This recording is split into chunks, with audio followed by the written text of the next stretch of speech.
What up, dudes? It's your host, JP Johnson. Welcome to another episode of Life on Blast. This is a special episode. I welcome a very amazing guest who also has their own podcast, which I listen to frequently and consistently. So I just want to say, you guys, after listening to this, or maybe even before this, go check out Danny Franc's Walks of Life. It is a wonderful podcast. I'm not saying that because I'm on an episode of it or anything, but it's an amazing podcast. There's some great episodes, really in-depth and personal interviews. It is fantastic. Also, please follow them on Podbean. If you're not following us on Podbean, check us out on Blast with jp.podbean.com. And we have premium services now.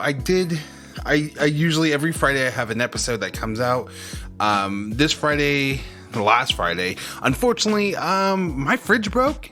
I hit a really gnarly snag in some mental health stuff. I will have most likely you'll have a bonus episode explaining that with a really cool little thing, and that's for premium subscribers. I'm sorry it's a little late, but it's something a little special for you guys. Anyways, you guys, thank you so much for listening. I just want to say one more thing. Check out my poetry group. We do have a self-published zine that we're trying to put out September 20th. We need those submissions. Please, Writers on the Block, hit us up, wotb.redlands@gmail.com. If you're a poet, know a poet, have short stories, art, whatever. The theme is Chaos and Order. We're trying to put that out October the 4th, September 20th. Please submit to us. All right, dudes. Well, thank you so much. I'm taking up a lot of your time. Enjoy this amazing episode. And like always, catch you later. Deuces.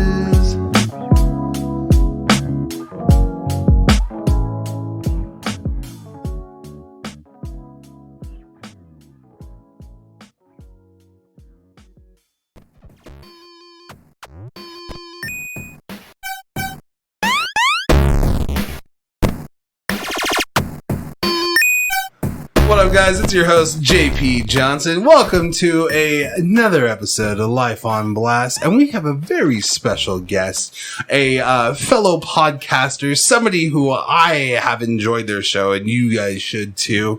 Guys, give it up for Danny Franc. Hello and welcome. Thank you. Thank you for having me. Were you going to say welcome to your podcast? I don't know what I was going to say, but I just welcome felt appropriate. Welcome. But yeah, no, thank you for having me, JP. It's great to be here. And awesome. Yeah, I do have a podcast. It's called Danny Franc's Walks of Life. And you will be on it as well. I hope that you guys can all hear that. But beyond that, I also do comedy. Yeah. So check out Danny Franc Comedy if you can, too. You guys, this is a very... it's still a special moment, but this is the second comedian I've had on the show. How do you feel about having Jay Light's sloppy seconds? Oh, dude, you had to phrase it that way, didn't you? It's funny, dude. Well, I did feel very honored to be here. Oh. No, I'm just kidding. Jay's actually a good friend of mine, man, so I don't mind... This is all being phrased horribly. Jay's a good friend of mine. I don't mind being the second comedian on here. In fact, I feel honored and privileged that you would even invite me on here. So thank you for having me. Shout out to Jay. Go buy his new album. Yes. Good guy with a gun. Go check it out. It was number 1 on Amazon, and with your help, it can get back up there. If might still be up there. I'm not sure. Yeah. Either way, go buy it. Super good.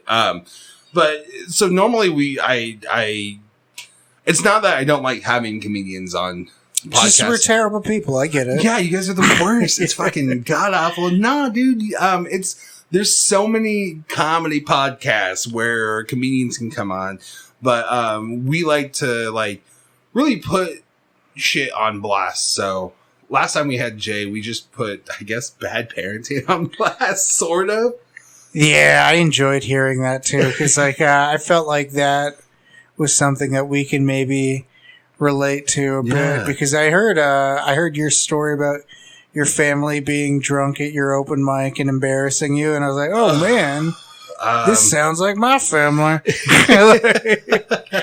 Toxic family members is definitely something I have to deal with, and I definitely had my mom hammered drunk, just fucking yelling at me during a booked show, BT Dubs, just hammered drunk in the front row, and that's the minimum. Good old moms. Good old moms. Nah. So we've been talking on the interwebs. We've been getting to know each other. We haven't really met in the real life, the life before COVID. Right. Prior to this today was like our first official in-person hangout. Yeah. And what do you think so far?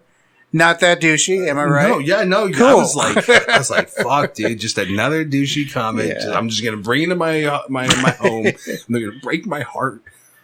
And just leave me and have a successful podcast career like Josh Michaels. Fuck. No. I was like, man, this guy's being very generous about my. Oh, and then you said Josh Michaels. Yeah. Like, oh, he's not. No. He's like, not talking about my podcast. You'll be like, you said successful podcast. I'm sorry. You have a very success in my eyes, and hopefully not just my eyes, but it's a good podcast. I appreciate that. Thank you. I like it. And you guys you let people be real. Like, I was open and I was just like, fucking hell yeah, I'm gonna just, as you should be, man. And good. That's the kind of environment that I'm trying to create with the podcasting, is like environment to be real. And yes, I probably should focus a little bit more on entertaining people and being funny if I'm going to be a comedian. But, I'm kind of pleased with the product so far. It's fun. Yeah. You get to really enjoy people and get to know their differing perspectives. Yeah. I like that. I love it a lot. And thanks, man. Something we did connect, and something you brought up about like the episode with Jay Light, is the toxic parenting. And oh yeah, dude, and as you guys can hear, you have this very like calming persona about you. Like, I just want to curl up in your arms and take a nap. Yeah, like, thanks, dude. I don't know that I've ever been told that. like even your podcast, I listen to it, and you just, like, every time I hear you come on, I just imagine you like in a yoga, or not a yoga, like those old Greek togas, like a toga with just like some fucking incense, and you're just like, yeah, man, you're just so calming, and like, well, thank you. And you're like, you sound very peaceful, and I definitely feel like I'm a lot more peaceful now in this present era of my life than I have been probably in the past 10 years. And that took a lot of work, man, but it's crazy to hear you say that. Because another mutual friend of ours, Aaron Chase, shout out to Aaron Chase, he had mentioned something when we were talking a couple weeks ago about how I seem more zen. Yeah, for sure. And I don't know when that happened, really, but I guess all the attempts at meditating and yoga and reading books and trying to figure out who I am, and comedy, of course, paying off. It's crazy to hear. It's dope. Yeah. And let's talk about that. Because I mean, we've had, I've definitely had some fucking gnarly shit in my past. Yeah. And you said that we can connect. So I'm going to guess you've had some gnarly shit in your life past. A few things. Yeah. Whatever you're comfortable with talking about. But I want to put that on blast. The Zen, like, dealing with hardship with a smile. Because, like, a lot of comedians, and this is from what I've heard and seen, a lot of comedians have dealt with some very, very dark things. Like, I mean, bring up Jay Light again. He had a really bad drinking problem. Josh Michaels had a very addictive personality to drinking, and they're both sober. They overcome their addiction, and they seem like very like better versions of themselves. But to get to that point, we've obviously had some shitty things that happened in the past. So let's talk about like whatever you're comfortable with talking about that happened and then what brought you to dealing with it. Okay, cool. It's hard for me to put this in correct linear order. Because for a long time in my life, I don't think I talked about things that were bothering me and that did affect me. And I'm sorry, what were you going to say? How about... Oh, no. I was going to ask you, I was going to like be precise on a question, but it sounds like you're getting into something, so go for it. Yeah. Sorry, yeah. No, I mean, like, so like growing up, man, things weren't always peachy because... Yeah, I remember growing up, like, the first time I recall, like, my dad leaving us for, like, another family or for, like, his, the woman that he was cheating on my mom with in the church was sometime around, like, when I was, like, 5, around, like, Christmas. Oh, my God. He, like, packed up around Christmas. On Christmas? Yeah, like... What a fucking movie. Or, like, the week of Christmas, I should say. And, like, to go live with his estranged, family. Or not even family. I think it was just the girl. I don't fully know, though. Yeah. So there was a lot of that. And like we were kind of talking about it earlier. Like, he was like a very strange guy. And like, I got to be careful about this because like, somebody wrote an article about me about a year ago and I was a little too honest about like where I came from. Ooh, okay. And it resulted in my dad specifically not talking to me for a while. Just being very upset with me. Just leaving for another family. God, but I gotta say, they're my stories too, right? Like, it's my perspective and my half of it too. So, like, that happened, and then, like, he came back, and there were times where he was there in my life, a lot of times he wasn't. Yeah. He'd come in and out. He had a drug problem. I guess at one point he was, like, cooking speed in our house, and, like, the neighbors were, like, calling my mom concerned, and... But I mean, at least your mom had a man who was willing to cook. Yeah, right. It's a rare thing. No, oh god, no, you're good. It's I don't know what to think about it, man. Because like they did the best they could. Yeah, my mom did the best she could. We're always bouncing around. Like there was a period of time where we had a house, and then we had to leave that house and go live with my grandparents. And oh man, it's always moving around, you know, trying to find stability. But there were a lot of like moments that happened that definitely contributed to like my outlook and my perspective on life. And yeah, you want to talk about problematic parenting, dude. My dad waking me up when I was like 8 or something like that in the middle of the night to come help him and his drug friends push the van that they're in down to the corner gas station. I remember that happening. I have vivid memories of being on a drug deal with my dad and sister. Yeah. Oh my god. Okay. Lots of things, man. It's hard to pinpoint just one. On the lighter side of things, like my dad is kind of kooky and fun too.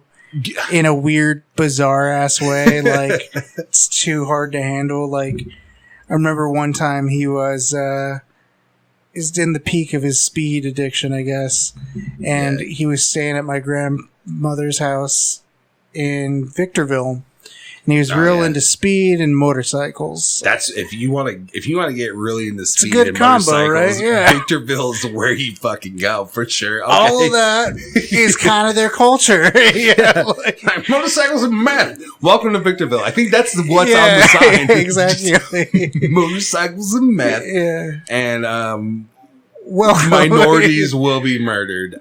Fuck, sorry. That's all right. Yeah. I'm trying to keep it light, man. Let's focus on the drugs and the child abuse. Yeah. No, child neglect. Yeah.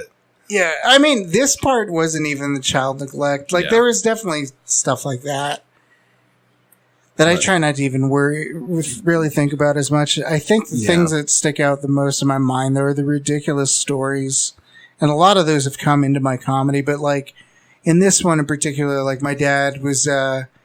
on a lot of speed, and there was this park in my grandmother's neighborhood that was kind of on the edge of a bluff, and there was like a 30-foot drop down, and then there was like a flat desert area underneath it, and there was like a couple of little jumps. Yeah. And my dad thought it was a great idea to get like all sped up or whatever the term is, and twacked out, whatever. Yeah. And he wanted to jump off his motorcycle from the flat bottom off of jump over this chain link fence that was a good 12 feet. Fuck yeah. And land in that park. For what reason?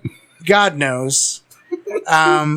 But I will never forget the most entertaining part of it was being with my mom when she got like a 911 call or a call from him from an ambulance company stating that he was refusing to go to the hospital unless he met her there at the emergency room. He just crashed his motorcycle, didn't quite make it over the fence, like got caught up on it and fell down to the bottom. Oh my God. Luckily, YouTube did not exist during that time. Where that I wish shit it would have, yeah, dude. Fuck. First off, so many moments with him where it's like, this is ridiculous. Why is this happening? Right? Like, my first question is, why is there a fucking bluff, like a drop right behind the park?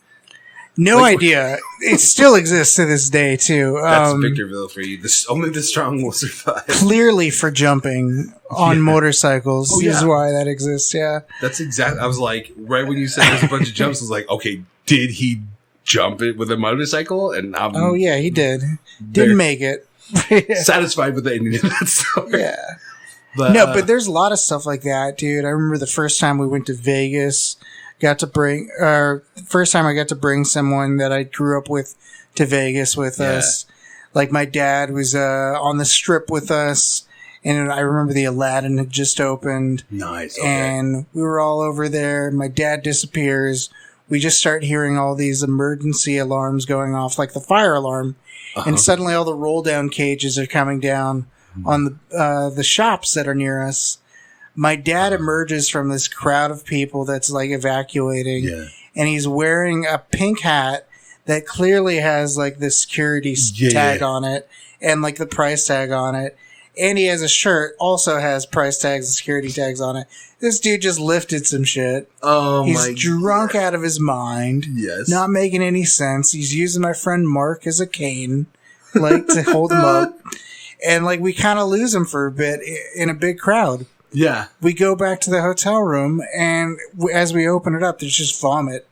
Trail vomit from, like, the fucking front door to the bathroom. And then my dad just passed out in there vomiting. And it was so embarrassing, dude. Leave it to, like, family trips. I remember, like, bringing friends on family trips is a eye-opener to how fucked up your family is. Because, like, you're thinking it's normal and you don't warn them, and it's like, dude. Why is everybody on fire? You don't do this? You're like, everyone just gets drunk and punches each other in the face? What the fuck kind of family is this? Oh, yeah. Question, was that friend, what ethnicity was that friend? Oh, they came with us? Yeah. Filipino. Oh, okay. Yeah, why? Because I always brought, like, white friends with me to my family trips. Oh, I mean, bear in mind, no matter what their ethnic background is, like, that's not shit you expect to see. Yeah, no, when you're going to your family trip with a friend. Yeah. But I always liked, like, bringing shout out to Harley Reynolds, my love. What up, Harley? I remember we would bring him to all the family events, and he was used to my family. Like, my grandma is from Mexico, my grandpa Mississippi. Yeah. So we are hardcore Hispanic, hardcore black, like, not like hardcore, but like we're very ethnically blended.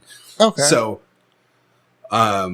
he was used to it. And like, I remember taking him to like Mexico, and like certain family members would be like, okay, let's find the illicit drug blank and find this illicit drug blank.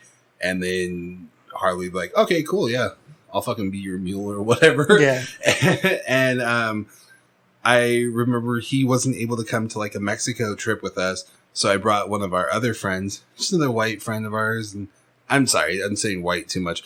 Just one of our other friends who was probably not used to these shenanigans. These shenanigans. Yeah.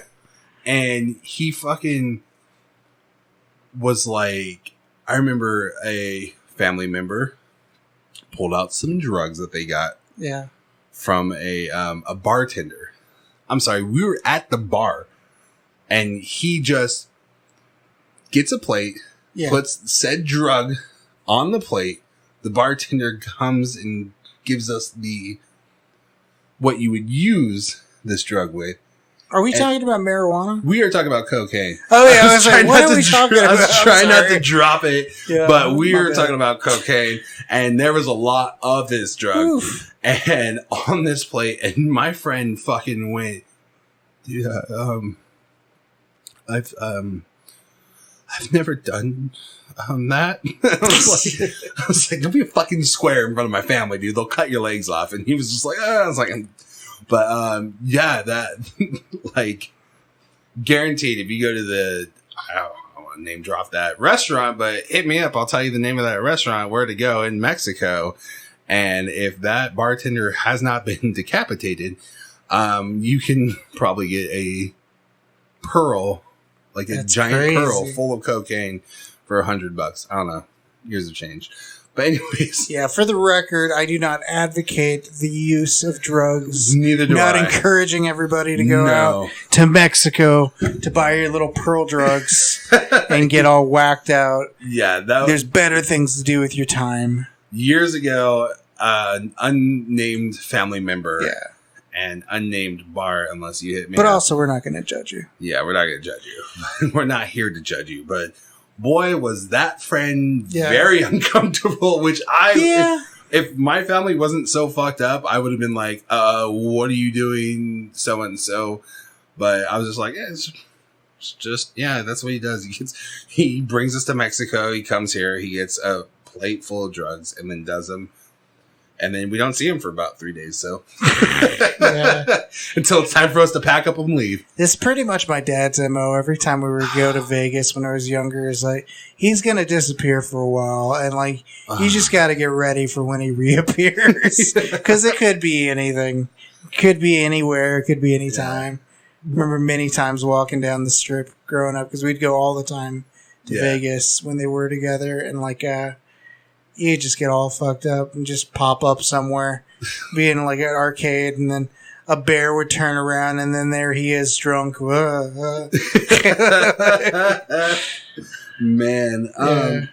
well, what was your, what did that like? So, sorry to continue back on like the story. So that was kind of like the environment I came from. A lot of craziness. A lot of good people too, doing their best. Yeah, trying to keep us out of trouble and like provide a good background for us. But there was some crazy family too, and like my dad had his issues, and because of that, for a long time, I didn't want to do drinking or drugs at all. I was gonna ask, so I didn't. And I was like a super nerd and very into poetry in high school too. Actually, I was like super into like the Harlem Renaissance and I apologize. I'm so sorry for you. You don't care for it? No, it's good. It's just like I'm sorry that that was growing up. like I. Anyways, continuing your story. All right, I'm sorry. No worries. I liked Langston Hughes. I'm afraid to say that now. It's okay. So yeah, like I was like super anti that and avoided all drugs and alcohol, and was a very square kid, late bloomer until I was like 18ish.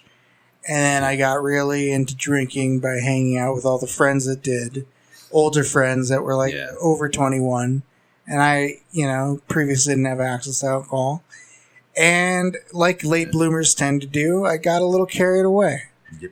I think I got a little crazy. And that led to a lot of bad stories that are kind of funny, but kind of bad. Kind of like, Yeah, I've done some pretty stupid shit too.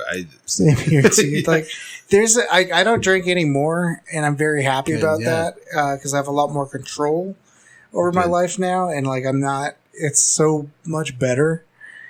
But yeah, I've got a fucking handful of stories to tell you that don't sound anything like present day me, and when people hear it, it's like, wow. Let's hear one of your wildest drinking stories or the because we're talking like we've got what led us to this. Let's hear the path that you took after.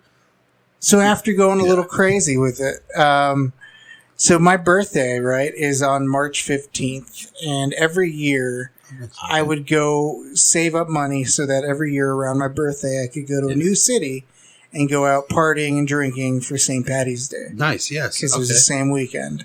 Yeah. And I would get blackout drunk and literally have no idea where I was. Muzzle top. Sweet. Tons of cities. Yeah. Super dangerous. I just want to find as many cities to go to and get lost. Just fucking forget that I've ever been there. Yes. Yeah, solid. Exactly. Okay. I like that. Well, I don't like that. So I can get that. One of my friends recently told me about a story that I had forgotten, but I did admittedly use it in the first 2 weeks of my comedy career. Okay. And then kind of stepped away from it because it was depressing. But this friend told me about this time that we went to San Francisco, and it was me. Great city, by the way. Yeah, if you haven't gone. Beautiful. Amazing city. Lots of culture, lots to see. Not right now. It's on fire, but good. Yeah, exactly. Yeah, before, it used to be really dope. Really cool. Yeah. But yeah, so we went there, and I convinced my friend and his wife to come because they'd never gone anywhere really, and they saw that I would always do these trips. Told them about how amazing San Francisco was, and that if they came randomly, that I would show them around, and they did. So then, cut to us going out there. We're drinking. It's St. Patty's Day. I might have overdrawn. I might have been there, and not exactly in my right mind. Gotcha. We're taking turns drinking Irish car bombs with real Irish people that we've met who are explaining to us the whole time that Irish car bombs are in no way Irish. It's just, it's not. And I lose track about 9 or 10 Irish car bombs deep. Fuck. Okay, you lost track at 9 or 10. I start browning out, and that's more alcohol than anybody should be drinking. Yeah. I mean, we are bigger dudes, and I've been known to just kill like an 18 pack by myself and be like, not that drunk, and it's insane. And it sucks because sucks. Yeah, like you don't want to drink a lot, but for whatever reason, a lot of people that have alcoholic tendencies or whatever just genetically tend to have that built-in resistance. Yeah. And, unless it's hard liquor, then I'll take 2 shots of tequila and be naked in 2 minutes. Well, so Irish car bombs, for everybody that doesn't know, that's just whiskey and what is it? Guinness. You drop Jameson whiskey into Guinness, and then you drink it all down. It's a very smooth drink. Yeah. Tastes like candy. Sneaks up on you because it doesn't hit right away. Yeah. Oh, yeah. So, I didn't strip my clothes off there or anything, but apparently got a little bit mouthy. And I wasn't really present for it all. But from what I remember and what I've been told and what I've pieced together, this is how it went. Yeah. So they turn around after being told by the Irish guys that your friend is mouthing off, and they're using their hand to open it up to simulate my mouth. Oh, yeah. Talking back. And they look over and see me standing chest to chest with the bartender, who I've now challenged to a fight. Oh, yeah, who is not backing down, and neither am I. Oh, yeah. And, he calls security over. Security wants to, escort me out. I keep telling them not to touch me. Oof. They get me to the front door without touching me. I immediately drop kick their happy hour sign, run down the street yelling, "Avenge me." Apparently, I jumped into the front of a cab and freaked the cab driver out. And then, I just woke up the next day, dude, and, had all these texts from my friends asking if I was all right. Apparently, I drove to my hotel and like I don't know what happened, but like I woke up with like like all my clothes just in a long string from the door to the bed, and I was like pantsless, no, like nothing below the belt on, but like full on leather jacket and like t-shirt up on top, and like my ID was in an envelope tucked underneath the door, and like gets worse. Okay. I had like an app on my phone where if you entered the password wrong 3 times in a row, it would take your photo, log the location, and then email me. Whoa. Okay. I've lost like 12 hours of my life. I opened my phone. I've got like 16 photos fucking showcasing my drunken journey around the city with like the locations and timestamps. Just me looking progressively more fucked up. And the last one I have, dude, I just look nearly dead. Oh my god. Yeah. So a lot of those moments, and like eventually you're like, you know what, I'm done with these. I don't think I have time to keep doing this anymore. Because I mean, during those times, because I've had plenty of drunken nights where it's just it's drinking the pain. It's like And it took me a long time to understand what that really means, and that was what was happening. But for sure, dude, you're like filling that hole. Yeah, and fuck, dude, like one of my not so good gracious moments of dealing with my depression. I moved into a house with my friends after getting kicked out of my mom's house for. I took my grandpa's death. My grandpa died in 2006. I processed that for a good 4 years, just drinking heavily, because within those 4 years, I then lost 5 really good friends to this and that.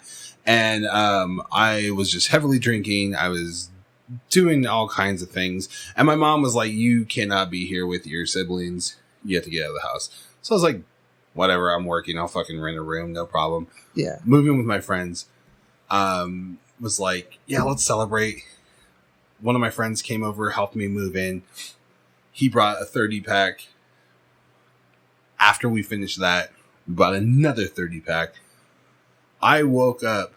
All right, I'm sorry. I was woken up by my new roommate in his bed. I was completely naked. I had gotta have to have a meeting about that. I pissed his bed for sure. Oh, you're fired, dude. And I was just butt naked in his.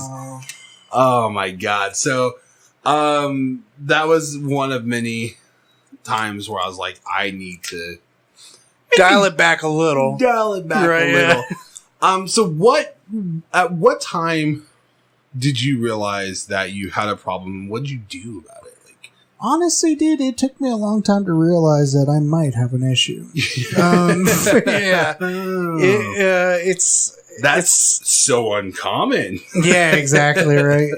No, it's a tough thing, dude. Yeah. Like, I think, because I'll admit, man, like throughout my 20s, there were a couple attempts at sobriety that had failed. Yeah. And I look at it now and are you really an adult if you don't have a couple of failed attempts at sobriety? Yeah. That's, I don't know. But I certainly had my few failed attempts. And I think when it really stuck, to be honest, was I was in a relationship that was like really intense for 4 years and really serious. And I thought I was going to marry the person. And it was getting really, really real. Yeah. And when all that ended, and honestly, during it, when I started to like realize how miserable we both were. Yeah. And that we were both like delaying and prolonging the inevitable, which is that we would probably break up, because we were breaking up all the time, and it had become such a toxic environment, and everybody was unhappy, and I would just continue to stick to myself and just be off in my own head. When all that ended, though, I think I realized like I wanted to be the best version of me possible. Yeah. I had turned 30 at that point, and I had always known too that like my grandfather, who I always looked up to, quit drinking, smoking, and everything when he was 30. And from that point forward, he was like a perfect husband to his wife, my grandmother. Yeah. And I kind of wanted to be on that part of my life. I think I was done with the craziness. And like all the friends that I used to drink and get crazy with, you know, they'd already grown up and gone on to do other things. And it's weird, man. When I stopped drinking, I started doing comedy. And when I started doing both of those things, a lot of people in my life dropped out. And I don't know why for sure, you know, but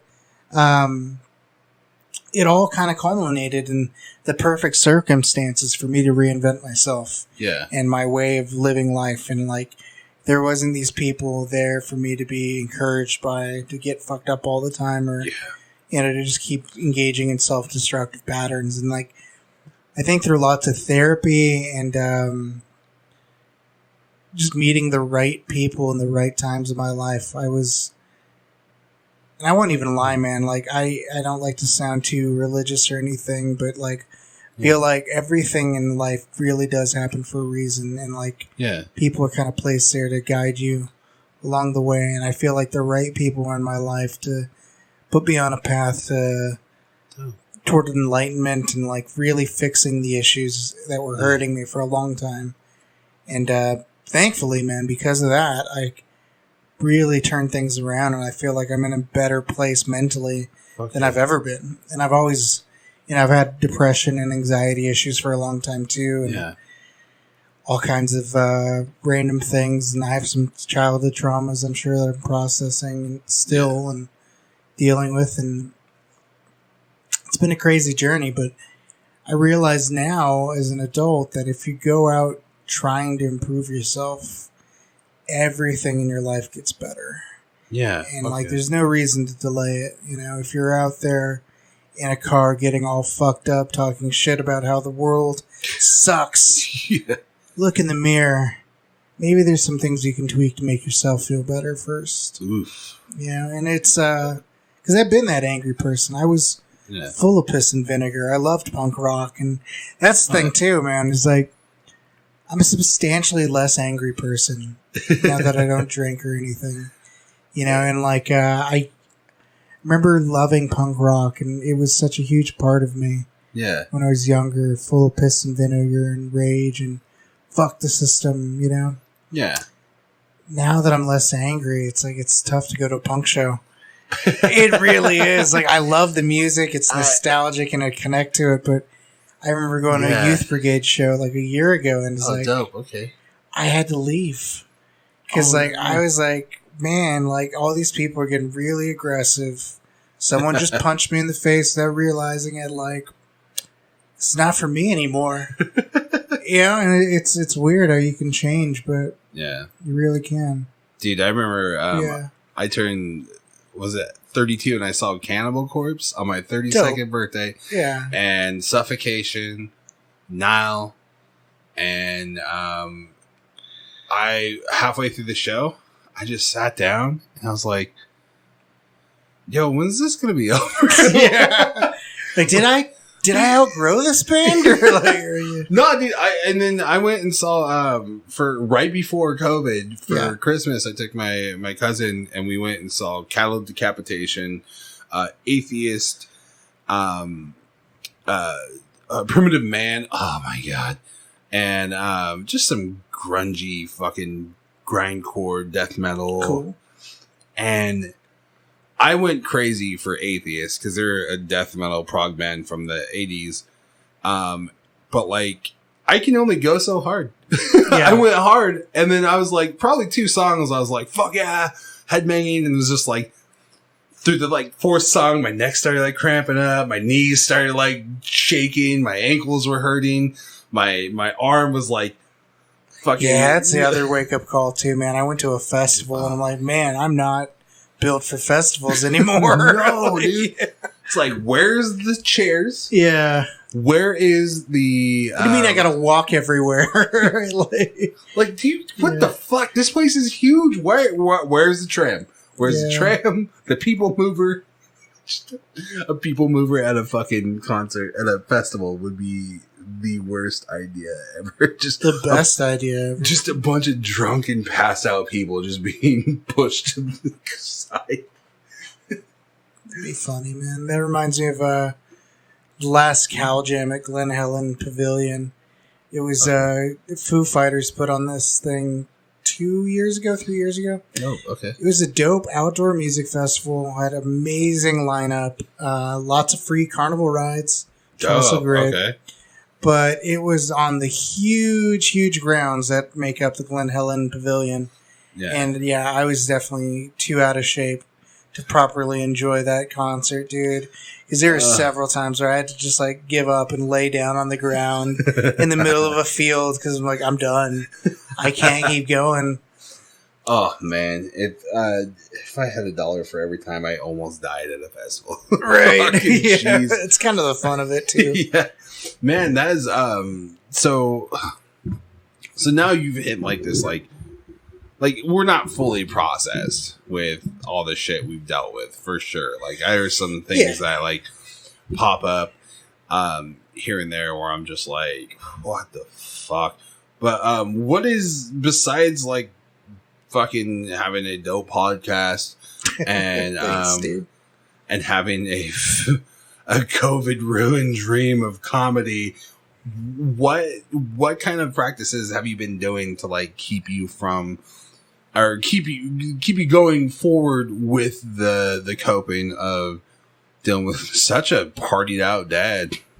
I mean, I kind of enjoy where I came from now. I realize like that we all have these unique paths that we've come from, and a lot of the times it has to be that way. And like I have a handful of really funny stories as a result of that. Like I have a joke about my dad getting kicked out of Walmart for impersonating a blind guy, and like that's real. That's 100% real, you know. And like impersonating a blind guy.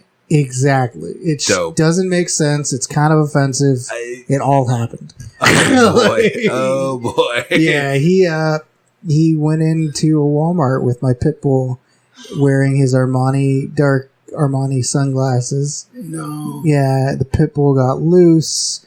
He tried to pass him off as a seeing eye dog, which was clearly not the case. Yeah. It took several people to round up and catch the dog, apparently, and then my dad was no longer welcome at Walmart.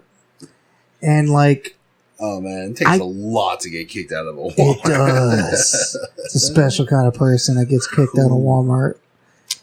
And you know, exactly the kind of person that I'm happy that I come from. Yeah. It's kind of crazy, but maybe I wouldn't be the same person if I didn't go through that, you know? And like, the things I do, I think, to try and be a better person is, always willing to be. I'm willing to be wrong, especially as an adult now. Yeah, I realize you don't always know, and you're not always right.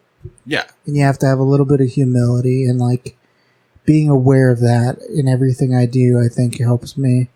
And then I keep a structured day pretty much every day.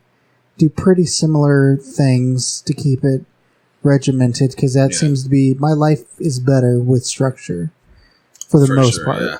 I meditate every morning and if I can every night. And that took me a long time to really understand what the hell I was even doing. And that's okay. Man. Okay. Because you're going to fail in trying to get better at things, and that's all right. It's part of it. And, beyond that, I guess I listen to audiobooks, listen to podcasts, YouTube videos, always searching for knowledge and for ways of being a better person, you know? Yeah. So that's what I do to keep away from being the partied out version of myself that I know exists. I've let him out a few times, but thankfully I haven't tried to jump over any fences on a motorcycle yet. Fuck yeah, dude. We'll see. Yeah, well, no, I don't think I can bounce back from like in my 20s. Yeah, dude, I could fucking jump a building, land on my head, do 35 rolls and then just have like a weird, like pain in my wrist. I fucking fart wrong and I'm like, your side hurts. Yeah, right? I'm just like, oh my God. I'm like, oh, this is it. I'm going to the Lord above. I'm done. Fucking hell yeah, dude. Yeah, I like that. I used to, it's funny you say that because like I used to do a lot of extreme sports when I was growing up because like I wanted to be a badass and a stunt man, I think at one point, in addition to many things, but never thought it would take its toll on me until my 30s. And now my knee pops for no reason. Oh my God. I'm like, what? Like, dude, I thought I was invincible.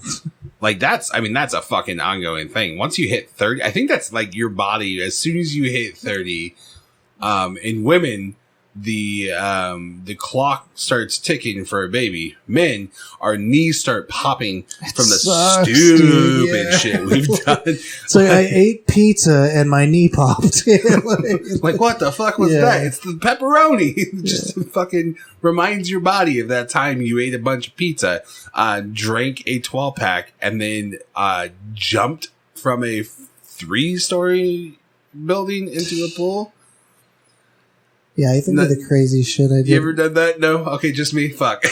Have you done that? I've done some. Wow. Yeah, dude. That's impressive. I've shot fireworks out of my hands. I've thrown fireworks at people.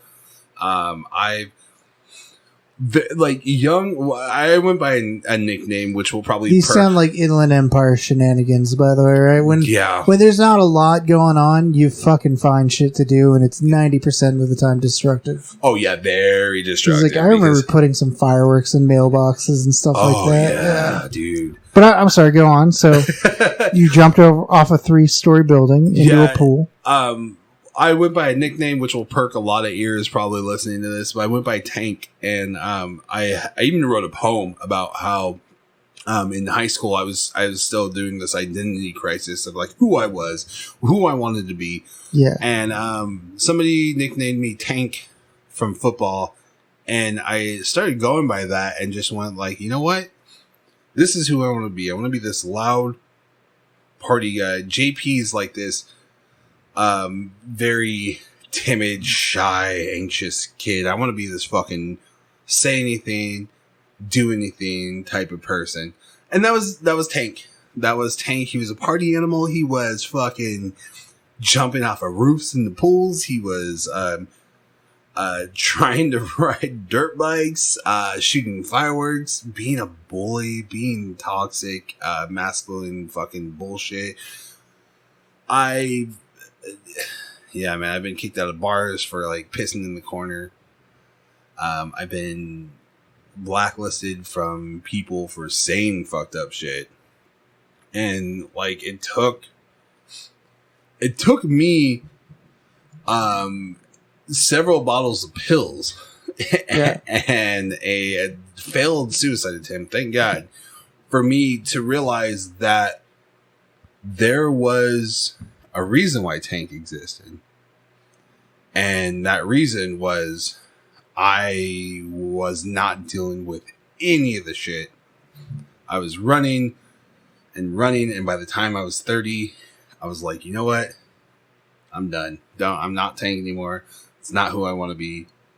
And Isn't it amazing how you can just deliberately be someone else? Yeah. When you realize, like, oh, this guy's a douche. This wasn't what I had in mind at all. Yeah. And it really is as easy as like, well, I'm going to be someone else. Yeah, and it is. Right? Yeah. And it's very easy to hide who you are behind what you think people want and what you think you want. And it took a gnarly toll on me. I lost a lot of friends. I made bad friends. But not the ones that are listening right now. I love you guys. But I mean, there's a lot of shit that I picked up during those times where it was like, this guy is a fucking piece of shit. And then I started thinking, how the hell am I going to change the world? How am I going to make people's lives better? Because I thought I was making people's lives better. But then when I started realizing people don't want to be around me because Tank gets drunk and starts lighting fucking fireworks off in people's houses for no reason. It sucks when you realize you were the asshole. Yeah. Doesn't it? Yeah. I've had several of those moments in my life where, like, I thought I was a good guy, and then you look back and you're like, oh, you were completely problematic and kind of a dick, and that's probably why they treated you that way, because you were also a dick. Yeah. It sucks, but at least you can be real about it. But, like, it was always, I mean, I always had this big heart, and I was always caring. I was always JP in the real, but, like, covered with just painted tank, because that's who I thought people would accept me as. Yeah. And it took so much. I mean, it fucking took me almost ending my life, and took a seriously terrible relationship to realize I'm worth more than this. The world needs to know who I am. I'm a goddamn poet. Sometimes you need those bad relationships to make you feel like shit, right? Because then you realize, like, I am not a piece of shit, and I will show you how not a piece of shit I am. Yeah. Right? Like, you're like, in spite, I'm gonna fucking be the best person ever. Right? Fucking the best ever. And yeah, dude, if I didn't end a relationship, a very abusive, physically and verbally abusive relationship. Dude, that's a killer. Trust me. Man. It's something like I'm afraid to talk about to this day. Ugh. But for this podcast, I'll talk a little bit about it. Okay. But I haven't even brought it into my comedy, but like I definitely was in a relationship where some mean stuff was said and done, and like I didn't realize the impact I think it had until way after the fact. Yeah. But like I've definitely been dumped by somebody at my own birthday party on my birthday, in front of my friends and family. Whoa. And like, yeah, and continued to date them. And you know, like, so I've grown, and it took a lot of that shittiness, as it does sometimes for some people, to realize, like, you know what, you're worth it, JP. Yeah, you're worth it, Danny. You got value. You're not a piece of crap. You're not. No. Fuck whoever that was. Fuck that person. Yeah. Yeah. Get the fuck out of here, whoever you are. Can't make up for that. Yeah. And having a surprise party with all these whack people I don't want to see. How dare you? How the fuck dare you come into Danny's house with fucking, I'm going to just name them Becky and Paul. Fuck Becky and Paul, dude. They don't know Danny. They're just fucking your friends. They're there because you asked them to be there.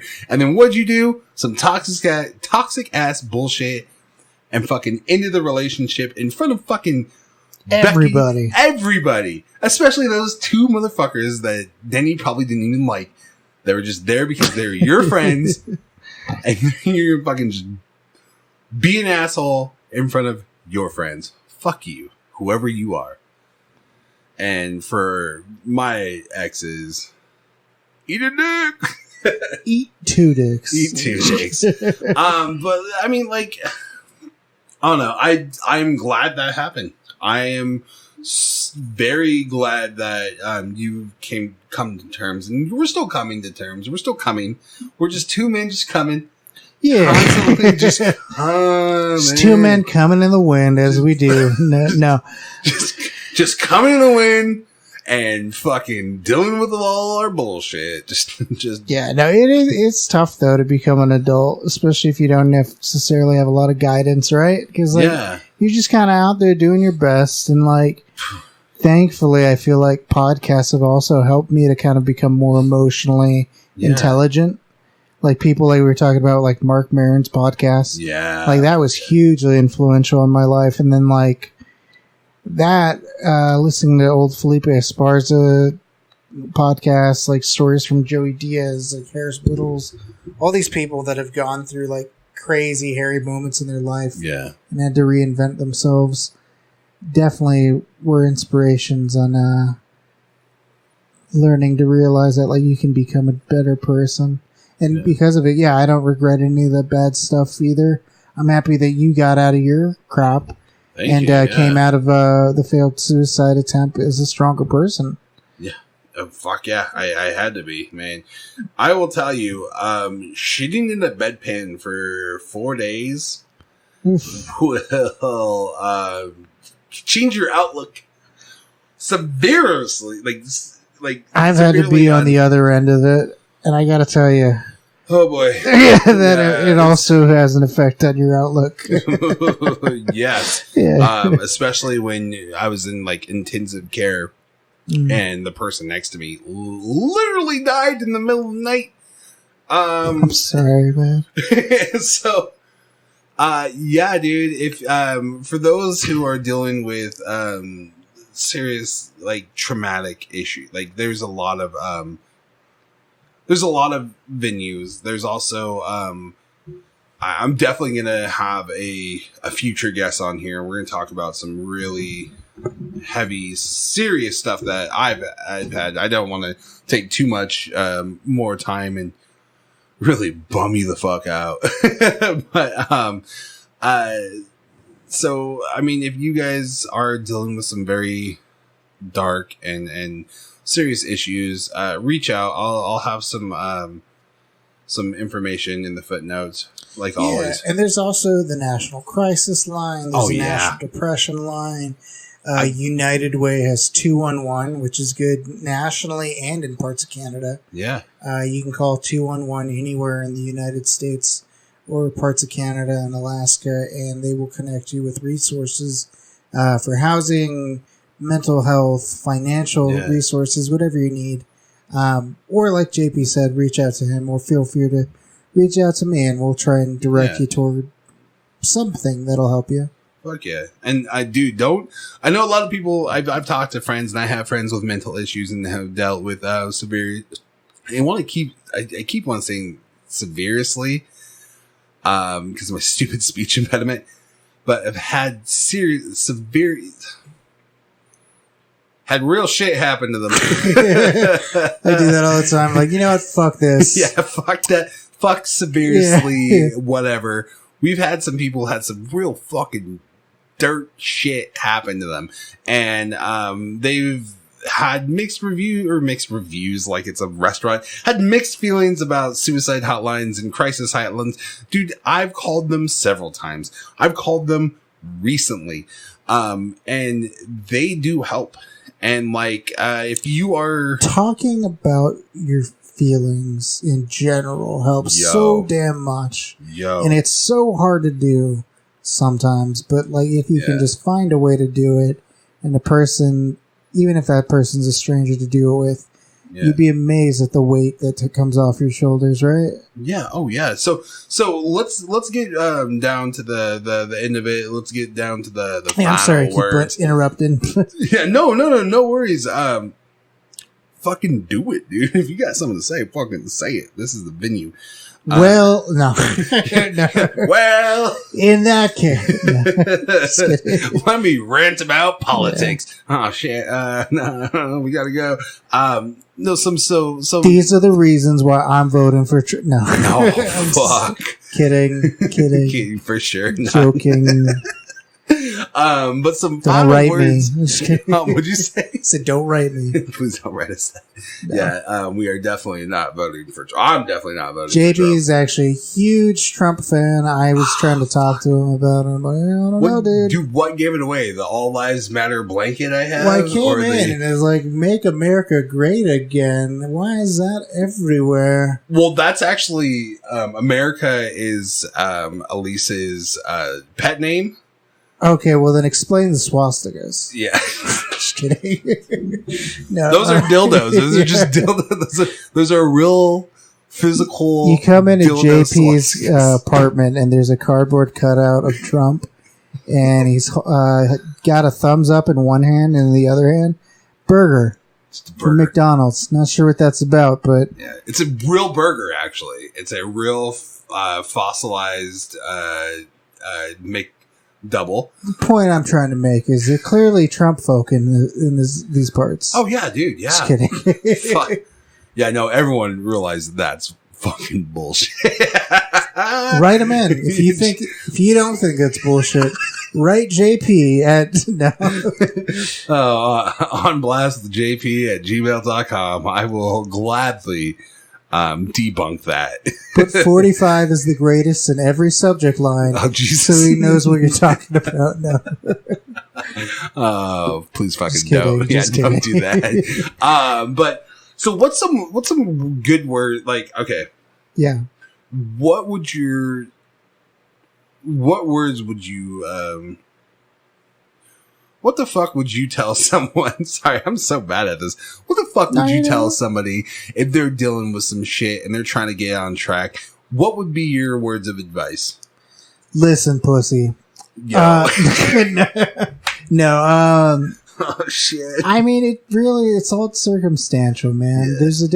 There's a million ways to skin a cat. There's different ways of approaching everything. But if you're having a rough time in your life, let's say you're in a point in your life where everything feels wrong and you're not sure where the way out is, I would encourage you to reach out to people that have maybe been in other situations that are similar to yours.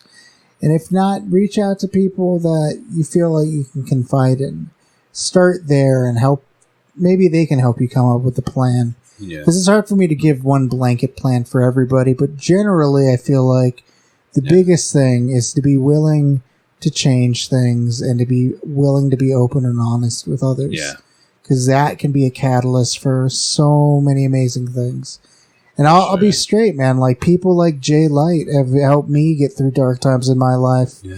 You know, and like, even talking to you today, like, we weren't that great we don't know each other that well, and yet there's a lot of stuff we've connected on that I feel better about because we talked about it. Fuck yeah, dude. Yeah, and you never know when inspiration's going to hit or like where you're going to feel that sense of relief. You know, you never know when life is going to give you a bone that you didn't know you were looking for. So I encourage you to just keep your eyes open and be open and honest with those around you, because most people want to help you out and help you to have a better time. Okay. If you just talk about, you know, where you're at, a lot of people are out there that are willing to give you a hand, I'm sure. God, that is gorgeous. Fuck yeah, dude. Hell yeah. I second that. I mean, like, honestly, one thing that's helped me for sure, besides therapy, dude, I will say therapy can be hit or miss, right? Yeah, no, for sure. You really need the right therapist. Yeah, and don't be afraid to tell them that you fire. Yeah, don't be afraid. You're not stuck with that therapist. A lot of people are like, well, I don't like going to therapists because I get the wrong one. It's easy, dude. You say, yo, this ain't gonna work. Break up with them. I had a therapist tell me that my issues were too severe for them. And he fucking dumped me. Like, dude, the way he came off, he straight dumped me. He's like, listen, this isn't a good fit. You know, good luck to you. And I'm like, are you fucking breaking up with me right now? I had a therapist that kept calling out on me. And after the third time, I was like, this is clearly intentional. Yeah. I need to find a new one. But yeah, shit like that happens. Yeah, you don't see that on Frasier, but it happens. Yeah, no, fucking Frasier, dude. Who the what is his medical fucking insurance? That motherfucker gets some dope. God, what? And then even that show was it Lucifer. He's fucking his therapist. That's not going to happen unless you are the Lord of Darkness. No, unless Frasier. You have Kaiser. That's yeah, Kaiser. No. You'll get like a guy in a trash can, just like fucking. Oh, don't get me started. Yeah, they have a very good reputation, but I would say that their mental health services are a little bit lacking. They leave something to be desired. That is America, sadly. I would agree, unfortunately. Mental health, and you know what? But don't let that. Yeah, we digress. Yeah, we digress. Don't let positive. Yes, don't let that deter you from getting help, because help it's fucking gonna help. It's what it's called.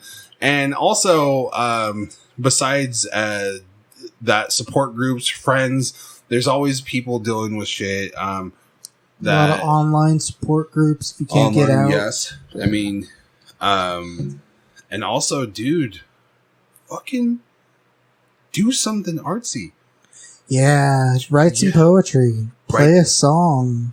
or just write. I've done this several times where I just have an emotion or something I have to deal with, and I just start writing. And next thing you know, I'm like, this is cool. I turn it into a poem.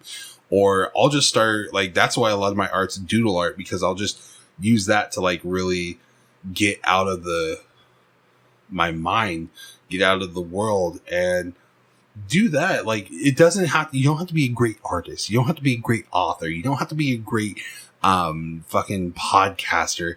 You don't have to like me. You don't have to be fantastic. I'm saying I'm bad. I'm not saying I'm the best. Sorry, that came out weird. But like, you don't have to be the best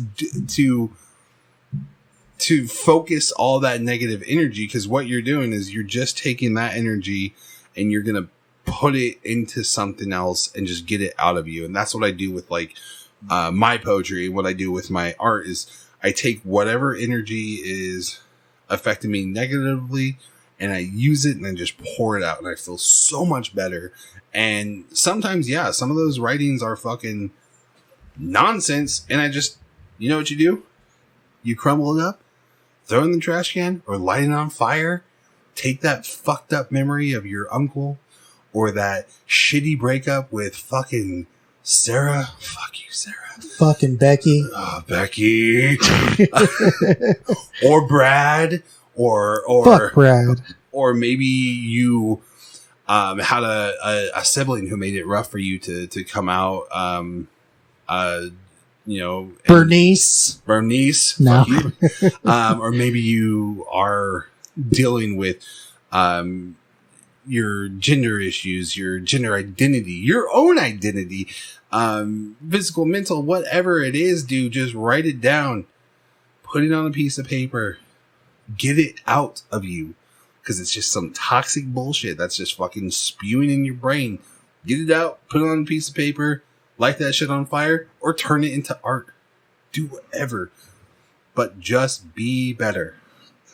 Yeah, be willing to be better, and just do anything to transform it. You know, just trying leads to something. Just don't do cocaine in fucking Mexico. Yeah, don't do cocaine in Mexico, and if you can, don't ever break up with anybody on the birthday. Ever. Both bad things. Yes. Very bad. Wait till it's well, we're coming to the end, so dude, Danny, what is you got anything to plug, man? I mean, we've been talking about your podcast. Yeah, one more time. Check out Danny Franc's Walks of Life.